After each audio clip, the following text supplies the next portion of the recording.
Hello friends, welcome in my YouTube channel NCERT smart classes. और आज मैं आपके लिए लेकर आई हूँ हमारा एक नया चैप्टर क्लास 10th की भूगोल के लिए। चैप्टर नंबर 6 है हमारा विनिर्माण उद्योग। ठीक है, और आप वीडियो को लाइक कर दीजिए, शेयर कर दीजिए और हमारे NCERT स्मार्ट क्लासेस को सब्सक्राइब कर दीजिए। तो आइए स्टार्ट करते हैं हमारा आज का चैप्टर। देखो, विनिर्माण उद्योग क्या होता है। तो मशीन के द्वारा जब बड़ी मात्रा में कच्चे माल से अधिक मूल्यवान वस्तु बनाई जाती है उसे विनिर्माण कहते हैं। मतलब मशीनों के द्वारा किसी कच्चे माल से, हाँ, उदाहरण के लिए हम गन्ने को ले सकते हैं। अब गन्ने से हमने चीनी बनाई, गन्ने से हमने गुड़ बनाया, तो क्या किया हमने, मशीन के उपयोग करके कच्चे माल को अर्थात गन्ने को अधिक मूल्यवान वस्तु यानी चीनी और गुड़, खांडसारी, इन सारी चीज़ों का उत्पादन किया। किससे किया, कच्चे माल से। कैसे किया, मशीनों के द्वारा। क्या किया, अधिक मूल्यवान वस्तु बनाई। तो इसे ही हम विनिर्माण कहते हैं, विनिर्माण। ठीक है, कि कच्चा माल का निर्माण तो हुआ ही था लेकिन हमने उसे अधिक मूल्यवान वस्तु में बदलकर क्या कर दिया, उसका विनिर्माण कर दिया। और विनिर्माण जब बड़े पैमाने पर किया जाता है उसका विस्तृत रूप को हम उद्योग कहते हैं। उद्योग से तो आप अच्छी तरह वाकिफ़ होंगे। आपने अगर अपने आसपास बहुत से उद्योगों को देखा होगा तो वो उन उद्योगों में क्या होता है, मशीनों के द्वारा कच्चे माल से अधिक मूल्यवान वस्तु का उत्पादन ही तो होता है। तो उसे विनिर्माण कहते हैं। और विनिर्माण जब विस्तृत रूप, बड़े रूप पर होता है तो इसे उद्योग कहते हैं। ठीक है। अब उद्योगों का महत्व क्यों था, तो देखो सिंपल सी बात है, कृषि का आधुनिकीकरण है ना, रोजगार के लिए आधारभूत ढांचों का प्रदान करना, मतलब कि वैसी रोजगार की परिस्थितियों प्रदान करना। वो जो उद्योग है वो कहाँ लगाए जाते हैं, जहाँ पे आधारभूत परिस्थितियाँ होंगी। और क्षेत्रीय विषमताओं को कम करना, मतलब कि जो उद्योग वहीं पर स्थापित किए जाएंगे जहाँ पर उस प्रकार की जलवायु उपलब्ध होगी, तो इससे विषमताएं कम होंगी। क्यों कम होंगी, क्योंकि हर जलवायु में जो उद्योग होंगे जो उस जलवायु से रिलेटेड होंगे तो वो जो है उद्योग वहाँ पर लगाए जाएंगे। इससे बेरोजगारी कम होगी। क्यों कम होगी, क्योंकि लोगों को रोजगार मिलेगा उद्योग में। और निर्मित वस्तुओं का निर्यात किया जाएगा, मतलब जो चीज़ें बनाई जाएंगी वो क्या की जाएंगी, बेची जाएंगी, अधिक मूल्य पर बेची जाएंगी, जिससे मुनाफा होगा। अब उद्योगों की अवस्थिति के भौतिक कारक, मतलब भौतिक कारक और मानवीय कारक, दो प्रकार के कारक होते हैं जो उद्योगों की अवस्थिति को, मतलब उद्योगों की स्थिति को, उद्योगों के होने को जो है प्रभावित करते हैं। अगर हम भौतिक कारकों का पढ़ें तो उसमें अनुकूल जलवायु आती है, कि जहाँ पर उद्योग स्थापित होंगे वहाँ पर उसी के अनुकूल जलवायु होनी चाहिए, शक्ति के साधन होने चाहिए। ठीक है, मतलब मशीनें होनी चाहिए, बिजली होनी चाहिए, ये सारी जो चीज़ें वहाँ पे प्रचुर मात्रा में होनी चाहिए। और कच्चे माल की उपलब्धता, कच्चे माल की उपलब्धता होनी चाहिए, कच्चा माल वहाँ पर होना चाहिए, सस्ते में उन्हें मिल जाए। तो ये जो भौतिक कारक है जो हमारे उद्योगों की अवस्थिति को प्रभावित करते हैं और उद्योग स्थापित करने के लिए ये तीनों चीज़ें होनी चाहिए। ठीक है। अब नेक्स्ट जो हमारा है वह उद्योगों की अवस्थिति के लिए मानवीय कारक। मैंने आपको बताया था कि मानवीय और भौतिक दो आते हैं, तो क्वेश्चन जब आए तो आपको इसमें ध्यान रखना है कि मानवीय लिखा है कि भौतिक। अब मानव की बात करते हैं कि जो एक मानव है वो किस प्रकार से उद्योगों को जो है उद्योगों की स्थिति को प्रभावित करते हैं, उसकी अवस्थिति को प्रभावित करते हैं। तो श्रम, श्रम मतलब क्या होता है, जो मजदूर लोग जो है, श्रम वहाँ उद्योग में होना चाहिए। पूंजी, पैसा होगा तभी तो उद्योग लगाएंगे। बाजार, आसपास बाजार होंगे तभी तो जो उद्योग में उत्पादन होगा उसे बेचा जाएगा। परिवहन और संचार होना चाहिए। अब कौन बाजार में ले जाके बेचेगा तैयार उत्पाद को, कौन बेचेगा, परिवहन। जब हमारे पास गाड़ियाँ होंगी, परिवहन के साधन होंगे तभी तो बाजार में जाएंगे। आधारित संरचना होनी चाहिए, उद्यम होना चाहिए। सरकारी नीतियाँ, जो सरकार द्वारा नीतियाँ हैं वो उद्योगों की अवस्थिति को प्रभावित करती है। अब अगर हम उद्योगों के वर्गीकरण की बात करें तो देखो सिंपल सा है ये, कि उद्योगों का वर्गीकरण जो है स्वामित्व के आधार पर, भूमिका के आधार पर। स्वामित्व मतलब क्या होता है, अधिकार, कि उद्योग पर किसका अधिकार हो। भूमिका मतलब कि जो उद्योग है वो क्या भूमिका निभाते, किस उस आधार पर, उनकी भूमिका के आधार पर बांटा गया हो। जब उन्हें पूंजी, पैसे के आधार पर, कि जब ज़्यादा पैसा लगाएंगे तो कैसा उद्योग कहलाएगा, जो कम पैसा लगा रहे हैं तो कैसा उद्योग कहलाएगा। कच्चे माल के स्रोत के आधार पर, कि किस प्रकार का कच्चा माल वो उपयोग में ला रहे हैं। क्यों कच्चा माल उपयोग में लाते हैं, क्योंकि वो कच्चे माल से ही जो है मूल्यवान वस्तु का उत्पादन करते हैं। और भार के आधार पर जो वस्तु उत्पादित कर रहे हैं वो हल्की है, भारी है, कैसी है।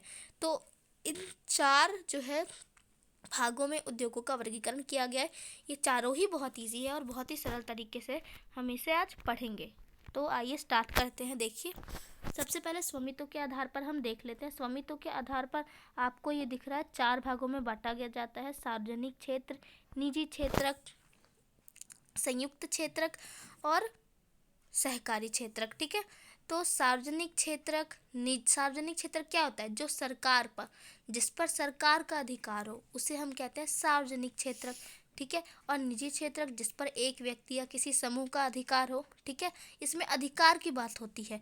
संयुक्त क्षेत्रक मतलब जिसमें जो है सरकार और निजी दोनों हो। ठीक है, मतलब थोड़ा सा जो है सरकार भी उस पर कंट्रोल रखती हो और जो निजी व्यक्ति या व्यक्ति का जो समूह है वो भी उस पर कंट्रोल रखता है, और दोनों का मिलकर जब करते हैं तो उसे संयुक्त कहते हैं। सहकारी उद्योग उसे कहते हैं जब जो मजदूर है, ठीक है, और जो मतलब जो श्रमिक है और जो कृषि जो उत्पादन कर रहा है, तो वो दोनों जब मिलकर चलाते हैं उद्योग को, उसे हम कहते हैं सहकारी उद्योग। ठीक है, नेक्स्ट जो हमारा भूमिका के आधार पर देखो 2 भागों में बस बांटा गया है। पहला है हमारा आधारभूत और दूसरा है हमारा उपभोक्ता। आधारभूत उद्योग, ये सारी चीज़ों के तो हम डिटेल्स में आगे पढ़ेंगे ही, लेकिन फिर भी मैं आपको बता देती हूँ कि आधारभूत उद्योग उसे कहते हैं जिस पर सारे उद्योग निर्भर है। अब कौन से हो सकते हैं? देखो, सोच के देखो एक बार। लोहा उद्योग, लोहा एवं इस्पात उद्योग, ऐसा एक ये आधारभूत उद्योग है। क्यों है? क्योंकि सारे उद्योगों को क्या किसकी ज़रूरत होती है? मशीनों की ज़रूरत होती है। मशीनें किसकी बनती है? लोहे इस्पात की बनती है ना। तो जो लोहा इस्पात उद्योग होगा, मतलब वो उद्योग जो इन मशीनों को ही बनाता है। ठीक है, तो वो आधारभूत उद्योग कहलाएंगे।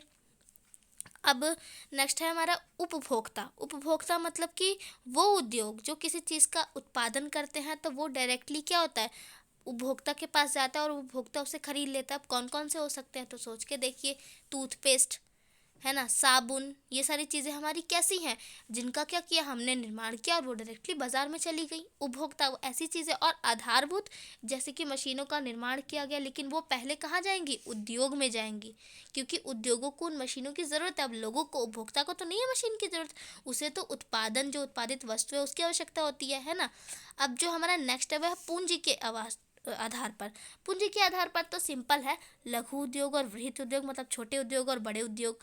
और उसके बाद हमारा आता है कच्चे माल के आधार पर। देखो, कच्चे माल के आधार पर 2 प्रकार का कच्चा माल हो सकता है। तो कृषि आधारित, मतलब जो कृषि जो है जिस कच्चे माल का उत्पादन करता है, और एक होता है हमारा खनिज आधारित, जो है हमारी भूपर्पट्टी से जो हमारी मृदा जो पाई जाती हैं वो। अब कौन सी हो सकती है? तो बॉक्साइट होती है। बॉक्साइट से क्या बनता है? बॉक्साइट किसके उपयोग में आती है? तो बॉक्साइट जो है एल्यूमिनियम उद्योग के उपयोग में आती है। और जो बॉक्साइट है उसको जो है एल्युमिनियम में परिवर्तित किया जाता है और उसमें कुछ और भी चीज़ें मिलाई जाती हैं। इन सब के बारे में हम आगे डिटेल में पढ़ेंगे। और उसके बाद हमारा चौथा और आखिरी पार्ट आता है भार के आधार पर। तो भार के आधार पर भी बहुत ईजी है। भार के आधार पर क्या होगा? एक भारी उद्योग होगा और एक हल्का उद्योग होगा। ये तो बहुत ईजी है। वो उद्योग जो भारी वस्तुओं का उत्पादन करते हैं, जैसे जैसे लोहा एवं इस्पात उद्योग, एल्यूमिनियम उद्योग, ये सारी चीज़ें क्या है? भारी भारी है, मशीनें हैं, तो इसे हम भारी उद्योग कहेंगे। अब वो उद्योग जो हल्की वस्तुओं का उत्पादन करते हैं उसे हम हल्का उद्योग कहेंगे। ठीक है, उसके बाद अब हम देखो डिटेल में इन सारी चीज़ों को पढ़ रहे हैं। पहला हमारा स्वामित्व के आधार पर अगर हम ले, तो हम इसका डिटेल में पढ़ते हैं पहले। ठीक है, देखिए स्टार्ट करते हैं। सार्वजनिक क्षेत्र, सार्वजनिक उद्योग मैंने आपको बता रखा है, सरकारी एजेंसी द्वारा प्रबंधित और सरकार द्वारा संचालित, मतलब कि जैसे सरकार चलाती है उसे सार्वजनिक क्षेत्र कहते हैं। अब उसका उदाहरण कौन सा हो सकता है? तो देखो, उदाहरण आपको याद रखने की ज़्यादा ज़रूरत है। जो सरकार जिन उद्योगों को चलाती है जो सार्वजनिक है, उसका उदाहरण है Bharat heavy electrical limited, steel authority of India. ठीक है, ये 2 उदाहरण आपको याद करना। उसके बाद अगर हम निजी उद्योग की बात करते हैं, मतलब वो उद्योग जो किसी व्यक्ति या संस्था द्वारा नियंत्रित की जाती है, उसे क्या कहते हैं? हम उसे कहते हैं निजी उद्योग। ठीक है, अब इसका उदाहरण क्या हो सकता है? टिस्को और बजाज। ये बजाज, टिस्को, ये तो आप बहुत इसका नाम सुनते हो। ठीक है, नेक्स्ट जो है वो हमारा संयुक्त उद्योग। अब मैंने आपको बताया था कि संयुक्त उद्योग वो उद्योग होते हैं जो सरकार और निजी क्षेत्र दोनों के संयुक्त प्रयास से चलाए जाते हैं। ठीक है, ये देखो, आप जब इन वर्ड्स को बोलोगे ना, तभी आपको इनका मीनिंग समझ में आ जाता होगा। अब इसका उदाहरण जो ऑयल है, ठीक है, ये आपका एक ही उदाहरण बहुत अच्छा है इसका, ऑयल। कौन सा? संयुक्त क्षेत्र का उदाहरण है ऑयल ऑयल इंडिया लिमिटेड, जिसका फुल फॉर्म है। ठीक है, अब हमारा जो फोर्थ पार्ट है वो आता है सहकारी। सहकारी मैंने बताया था जिनका जो स्वामित्व कौन करता है, उत्पादक यानी जो जिस इसका निर्माण करते हैं, और जो श्रमिक है, दोनों के हाथ में होता है। ठीक है, उसे हम क्या कहते हैं, उसे हम कहते हैं सहकारी क्षेत्र। ठीक है, अब आपको इतना तो समझ में आ गया होगा। अब अगर हम स्वामित्व के आधार पर पढ़े, स्वामित्व के आधार पर, एक सेकेंड, यहाँ पे जो लघु उद्योग थे और जो वृहत उद्योग थे, ये भार के आधार पर है। यहाँ पे स्वामित्व दे रखा है, ये गलत है। यहाँ पर आपका भार के आधार पर होना चाहिए, है ना। भार नहीं, भार के आधार पर तो हल्के और भारी उद्योग है। लघु उद्योग यानी छोटा उद्योग, और बड़ा उद्योग यानी वृहत उद्योग मतलब क्या होता है, बड़ा उद्योग होता है। तो ये हमारे किस पे, पूंजी निवेश के आधार पर है। बिल्कुल पूंजी निवेश के आधार पर है हमारा लघु उद्योग और वृहत उद्योग। मतलब हम कितनी पूंजी देते हैं, अगर हम कम पूंजी दे रहे हैं तो वो क्या हो जाएगा, लघु उद्योग हो जाएगा। अगर हम ज़्यादा पूंजी का निवेश कर रहे हैं तो वो वृहत उद्योग हो जाएगा। तो यहाँ पे क्या होना चाहिए, पूंजी के आधार पर। एक सेकेंड, हम इसे सारा नहीं काटेंगे, हम इस स्वामित्व को काट कर आप लोग पूंजी कर लीजिए। ठीक है, यहाँ पे पूंजी होगा। पूंजी का मतलब आप सभी को पता होगा, पैसा। ठीक है, अब देखो पूंजी के आधार पर दो भागों में बांटा जाता है। लघु उद्योग जिसकी निवेश सीमा 1 करोड़ अधिकतम हो। ठीक है, मतलब जिस पर कितना हम लगा सके, कम से कम, सॉरी, ज़्यादा से ज़्यादा 1 करोड़। अब वृहत उद्योग क्या होता है, जिसकी निवेश सीमा न्यूनतम 1 करोड़ से ज़्यादा हो। ठीक है, मतलब कि जिसकी निवेश सीमा, मतलब हम कितना लगाए उसमें, कम से कम 1 करोड़ से ज़्यादा, और ज़्यादा से ज़्यादा 1 करोड़ से कम लघु उद्योग में लगाते हैं। ठीक है, आइए नेक्स्ट पे चलते हैं। भूमिका के आधार पर, भूमिका के आधार पर आधारभूत और उपभोक्ता, ये आपको बता रखा है मैंने। इसमें क्या होता है, देखो जो उत्पादन है, ठीक है, ये कच्चे माल पर, जो उत्पादन या कच्चे माल पर दूसरे उद्योग निर्भर करते हैं। मतलब सभी उद्योगों को किसकी ज़रूरत होती है भाई, सभी उद्योगों को मशीनों की ज़रूरत होती है ना। तो ये मशीनें जो है कौन बनाता है, लोहा इस्पात उद्योग बनाता है। तो लोहा इस्पात उद्योग जो है हमारा, ये आधारभूत उद्योग है, क्योंकि इन पर सारे उद्योग निर्भर है। ठीक है, तो इसका जो उदाहरण लोहा इस्पात और तांबा प्रगलन उद्योग। नेक्स्ट जो है हमारा उपभोक्ता उद्योग। अब जो उत्पादन है वो डायरेक्टली किसके पास चला जाता है, उपभोक्ता के पास चला जाता है। इसमें देखो, ये जो आधारभूत उद्योग है, इसमें डायरेक्टली उपभोक्ता के पास नहीं जाता। इसमें किसके पास जाता है, पहले जब उद्योगों में मशीनों का उत्पादन होगा, मशीनों का निर्माण होगा, तो वो डायरेक्ट फिर वो उद्योगों में जाएगा, फिर उन उद्योगों में वस्तुओं का उत्पादन होगा। लेकिन जो उपभोक्ता उद्योग है, इसमें क्या होता है, वस्तुओं का जो उत्पादन होता है वो सीधे कौन करता है, मतलब जो सारी उत्पादन होता है वो किसके पास आता है, सीधे उपभोक्ताओं के पास आता है। जैसे दंत मंजन का टूथपेस्ट हो गया, कागज़, पंखे, ये सारी चीज़ें इसमें शामिल है। भार के आधार पर भी बहुत ईजी है। भारी उद्योग और हल्का उद्योग, भाई जिनका भार ज़्यादा होगा, अधिक भार वाले जो तैयार माल का उत्पादन करते हैं जो उद्योग, जैसे लोहा और इस्पात उद्योग, ये मशीनें जो हैं भारी भारी होती हैं, या जो आपकी चीज़ें बनती है, वस्तुएं बनती है, वो भारी भारी होती है, तो उसे हम भारी उद्योग कहेंगे। लेकिन कम भार, जिनका जो है, जो उत्पादित वस्तुएं हल्की हैं, है ना, वो जो है हल्के तैयार माल का उत्पादन करेंगे जो उद्योग, तो उसे हम हल्के उद्योग कहेंगे, या विद्युतीय, जैसे कि विद्युतीय उद्योग इसका एक उदाहरण है। ठीक है, हल्के उद्योग का एक उदाहरण है विद्युतीय उद्योग। अब हमारा नेक्स्ट आता है कच्चे माल के स्रोत के आधार पर। देखो कच्चे माल के स्रोत के आधार पर भी मैंने आपको बताया 2 भागों में बांटा था, कृषि आधारित उद्योग और खनिज आधारित उद्योग। अगर आप इसे ध्यान से देखोगे ना, तो आपको ये बहुत ही जल्दी ये पैटर्न जो है आपके माइंड में कवर हो जाएगा। ठीक है, तो कृषि आधारित उद्योग और खनिज आधारित उद्योग किसे कहते हैं। देखो कृषि आधारित उद्योग में क्या शामिल है और खनिज आधारित उद्योग में क्या शामिल है, अब हमें इसी चीज़ को पढ़ना है। तो हम सबसे पहले कृषि आधारित उद्योग को पढ़ते हैं। देखो इसमें क्या क्या शामिल है, सूती कपड़ा उद्योग, चीनी उद्योग और पटसन उद्योग। किस पर आधारित है, कृषि पर। अब क्यों आधारित है, आपके मन में ये भी क्वेश्चन आ रहा होगा। तो देखो सूती कपड़ा उद्योग है, ये कपास के लिए, ठीक है, कपास के लिए आधारित है। आपको इतना पता होगा कि कपास से जो है कपड़े बनता है, और उसके बाद क्या होता है, उससे सूत बनता है, फिर उससे कपड़े बनते हैं, सूती कपड़े बनते हैं। चीनी उद्योग किसके लिए जो है कृषि पर क्यों आधारित है, तो चीनी उद्योग आपको मैंने बताया था स्टार्टिंग में, गन्ने के लिए। किससे बनता है चीनी, गन्ने के लिए। तो ये सारी चीज़ें देख रहे हो आप, कृषि इस चीज़ों का उत्पादन करते हैं। अब आपको समझ आ रहा होगा, कृषि इन चीज़ों का उत्पादन करे तो इसीलिए तो इसे कृषि आधारित उद्योग कहा गया। पटसन जो है उद्योग, ये क्यों जो है निर्भर है कृषि पर आधारित है, क्यों, जूट के लिए। ठीक है ना, जूट के लिए, फाइबर के लिए आधारित है। अब जो खनिज आधारित उद्योगों के बारे में पढ़ेंगे हम, मतलब खनिज जो ज़मीन से जो है प्राप्त होता है हमारा को, ठीक है। अब वो उद्योग जो खनिज पर आधारित है, ज़मीन से प्राप्त खनिज पर आधारित है, उनके बारे में पढ़ते हैं, ठीक है। देखो लोहा और इस्पात उद्योग क्यों, लोहे के लिए है, सॉरी वो, हाँ वही आपका लोहे के लिए ही निर्भर है। एल्यूमिनियम प्रगलन उद्योग ये वाला क्यों जो है निर्भर है, आपको मैंने बताया था बॉक्साइट जो है उससे ही एल्यूमिनियम बनता है ना।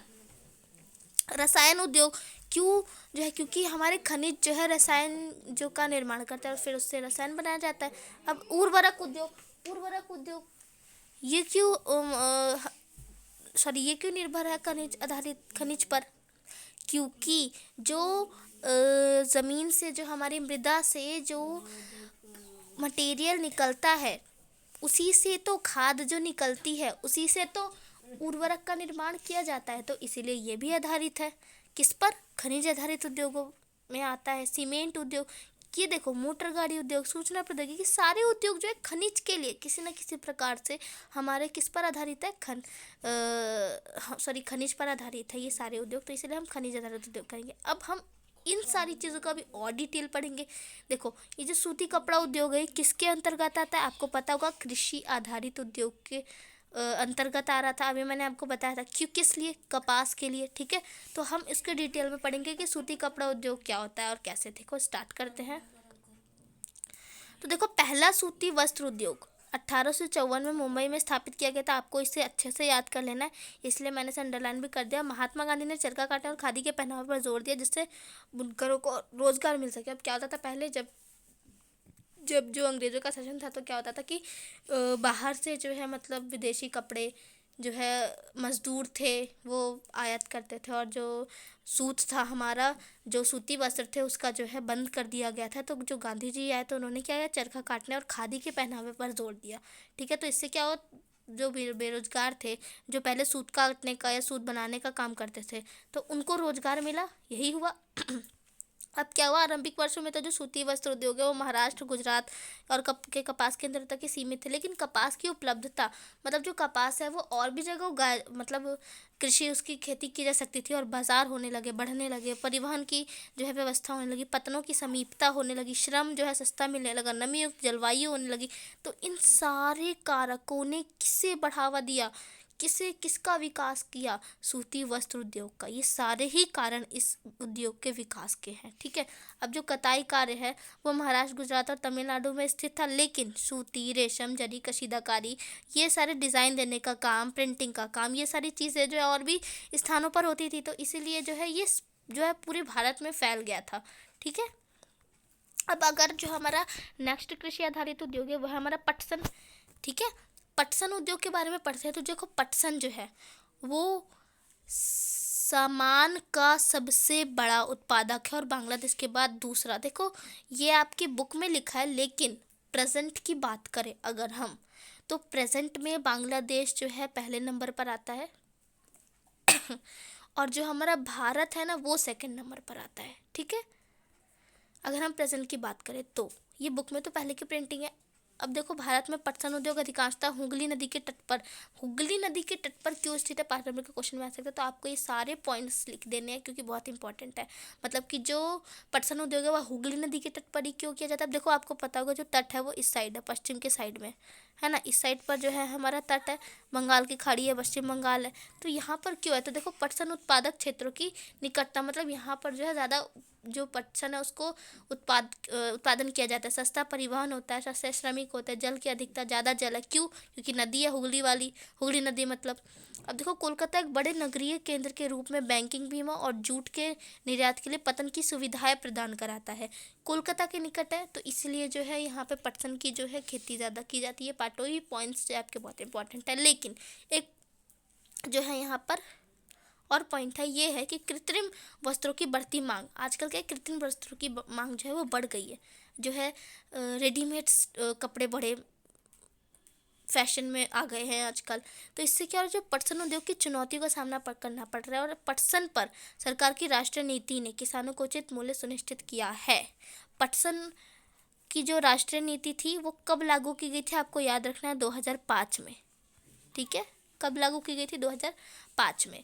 अब चीनी उद्योग नेक्स्ट, ये भी हमारा कृषि आधारित उद्योग है, आपको याद रखना है। क्यों, किस लिए आधारित है? तो गन्ने के लिए। भाई मैंने बताया है कि गन्ने से किसका उत्पादन किया जाता है? चीनी का, गुड़ का, खांड सारी सब चीज़ को जो उत्पादन है वो गन्ने से तो किया जाता है। अब देखो भारत का चीनी उत्पादन में विश्व में दूसरा स्थान है, आपको पता होगा, और गुड़ और खांडसारी में जो है इसका प्रथम स्थान है।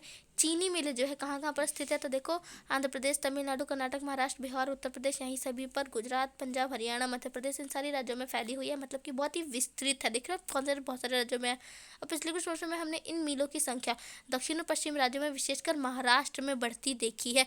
महाराष्ट्र में और दक्षिण पश्चिम राज्यों में इसकी जो मात्रा है वो क्यों बढ़ी है? क्योंकि गन्नों में सुक्रेज की अधिक मात्रा। सुक्रोज क्या होता है? गन्ने को मीठा बनाता है। गन्ना रसीला होता है, मीठा होता है, तो उसे हम सुक्रोज कहते हैं। तो जो गन्ना मीठा पाया गया, मतलब गन्ने में सुक्रोज की जो मात्रा है वो ज़्यादा पाई गई महाराष्ट्र के जो गन्ने जहाँ पर बनाया जाता है, मतलब जहाँ पर उगाया जाता है, तो इसलिए महाराष्ट्र में इसकी खेती बढ़ी। तो इसलिए जो चीनी उद्योग है वहीं पर जो है लगाए गए। ठंडी जलवायु भी है, सहकारी समितियाँ जो है ज़्यादा सफल हुई यहाँ पर, लोगों के जो उत्पादक होते हैं। लेकिन इसके लिए फिर भी समझ सकते हो ये अल्पकालिक है।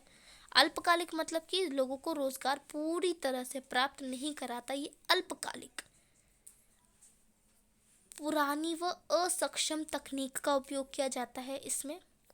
परिवहन की असक्षमता, मतलब कि जो परिवहन है वो तैयार माल तक सही समय पर न आ पाना, ये भी एक बहुत ही जो है इसके लिए बड़ी समस्या का जो है प्रॉब्लम हो गया है।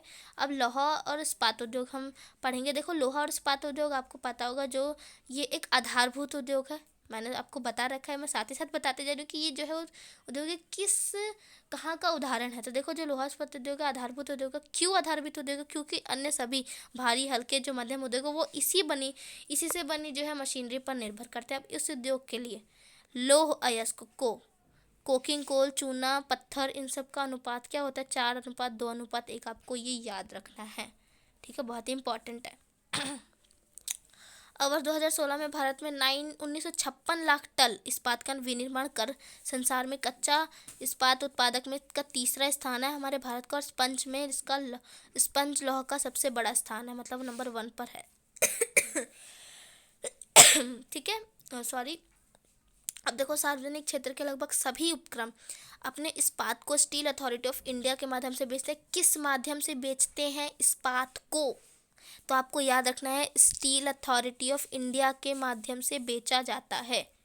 अब भारत के छोटा नागपुर के पठारी क्षेत्र में लोहा और इस्पात उद्योग ज़्यादा लगाए जाते हैं।